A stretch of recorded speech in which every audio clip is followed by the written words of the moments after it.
MBTI, 요즘 이거 모르는 분 거의 없죠? 오늘은 우리가 그렇게 재밌어 하는 이 성격 유형이 대체 어디서 왔는지, 그 근본, 그러니까 칼 융의 심오한 이론까지 한번 제대로 파헤쳐 보려고 합니다. 자, 여러분의 성격 코드, 그 소스 코드를 찾으러 같이 떠나볼까요?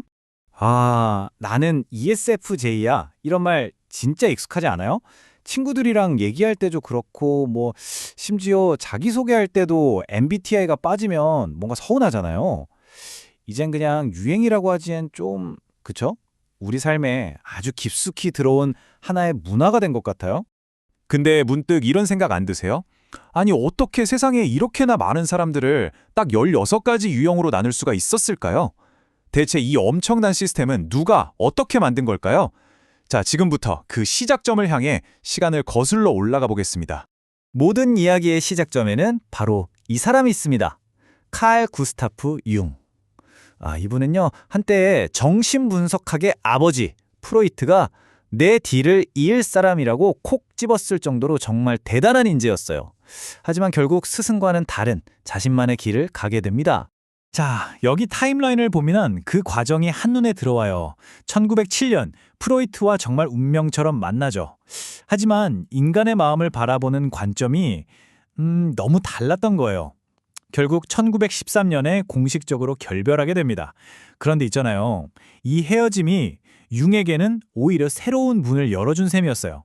그리고 마침내 1920년, 바로 오늘날 우리가 아는 MBTI의 조상격인 역작, 심리 유형이 세상에 나오게 된 겁니다. 프로이트가 주로 과거의 상처, 그러니까 트라우마에서 문제의 원인을 찾으려고 했다면 융은 좀 달랐어요. 뭐라고 해야 할까? 성격을 이해하려면 인간의 정신, 푸시케라는 이 전체적인 지도를 봐야 한다고 생각한 거죠. 우리 마음이 그냥 보이는 게 다가 아니라 그 아래에 훨씬 더 넓고 깊은 세계가 펼쳐져 있다고 본 거예요. 자, 그럼 융이 그렸다는 우리 마음의 지도 한번 같이 펼쳐볼까요? 정말 눈에 보이는 게 전부가 아니거든요. 그의 핵심 이론 속으로 한번 들어가 보시죠. 우리 마음의 가장 바깥, 그러니까 수면 위라고 할 수 있는 부분에 의식이 있어요. 이건 우리가 지금 생각하고 느끼는 바로 그 영역이죠. 그리고 그 중심에 자아, 바로 나 자신이라고 느끼는 그 핵심이 딱 자리 잡고 있는 거고요. 그리고 그 바로 밑에는 개인 무의식이라는 층이 있어요. 여긴 뭐랄까, 살면서 까맣게 잊어버렸거나 아니면 일부러 묻어둔 기억들이 차곡차곡 쌓이는 창고 같은 곳이에요. 어릴 때 겪었던 사소한 일 같은 것들이요.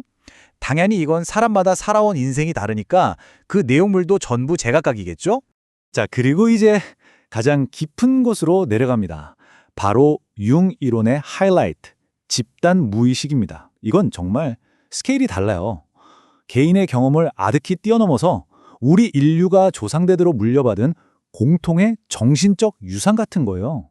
마치 우리 모두가 태어날 때부터 거대한 클라우드 서버에 접속해 있는 거죠. 엄청난 데이터베이스라고 생각하시면 돼요. 아니, 그러면 이 거대한 데이터베이스에는 대체 뭐가 들어있을까요? 융은 바로 원형이라는 것들로 가득 차 있다고 말합니다. 원형, 말이 좀 어렵죠? 쉽게 말해서 어느 나라 신화를 봐도, 어떤 옛날 이야기를 봐도 꼭 나오는 인물들이 있잖아요. 자애로운 어머니나 고난을 이겨내는 영웅 같은 거요. 바로 그런 보편적인 이미지, 그게 바로 원형이에요. 대표적인 원형 몇 가지만 살펴볼까요? 우리가 사회생활할 때 쓰는 가면, 바로 페르소나, 그리고 애써 외면하고 싶은 내 안의 어두운 모습, 그림자.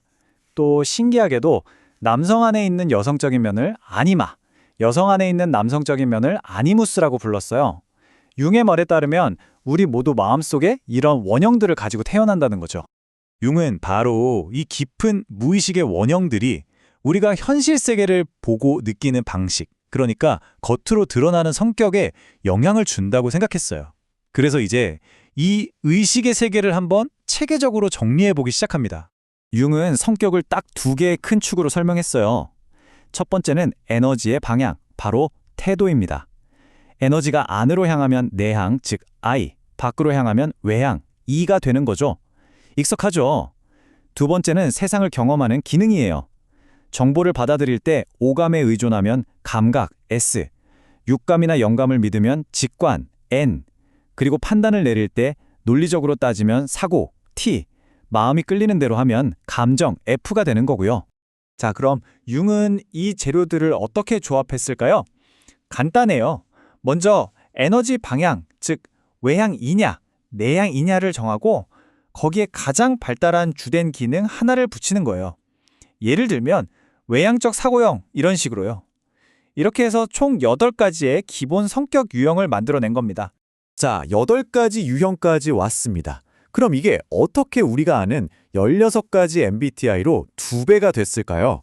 지금부터 그 진화의 과정을 한번 따라가 보겠습니다. 시간이 흘러 1940년대 이사벨 마이어스와 그녀의 어머니 캐서린 브릭스라는 두 사람이 등장합니다. 이분들은 융의 이론이 너무 좋긴 한데 좀 어렵다고 생각했던 거예요. 그래서 이걸 평범한 사람들도 쉽게 이해하고 쓸 수 있는 도구로 만들고 싶어 했죠. 저 사람은 저래서 저렇구나 하고 서로를 더 잘 이해하게 만들자는 게 목표였어요. 이 표를 보시면 뭐가 달라졌는지 딱 보일 거예요.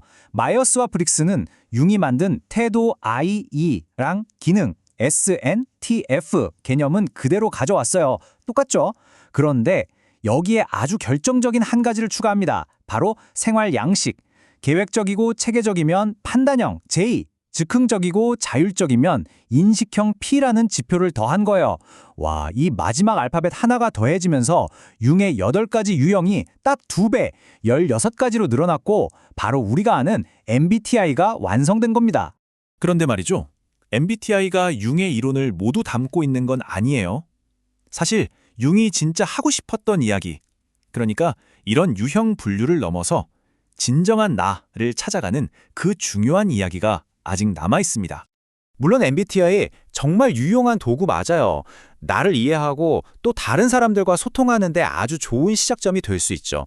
하지만 한계도 분명히 알아야 해요. 사람 성격이라는 게 얼마나 복잡한데 이걸 딱 둘 중 하나로 나누는 건 너무 단순화시키는 거일 수 있거든요. 특히 진로나 인생의 중요한 결정을 내릴 때 MBTI 결과 하나만 보고 난 이거 아니면 안 돼! 이렇게 생각하는 건 좀 위험할 수 있다는 거 꼭 기억해 주세요. 바로 이 지점에서 핵심이 나옵니다. 융에게 성격 유형이라는 건 사람들을 너는 E형이에 너는 J형이야 이렇게 상자 안에 가두려고 만든 게 절대 아니었어요.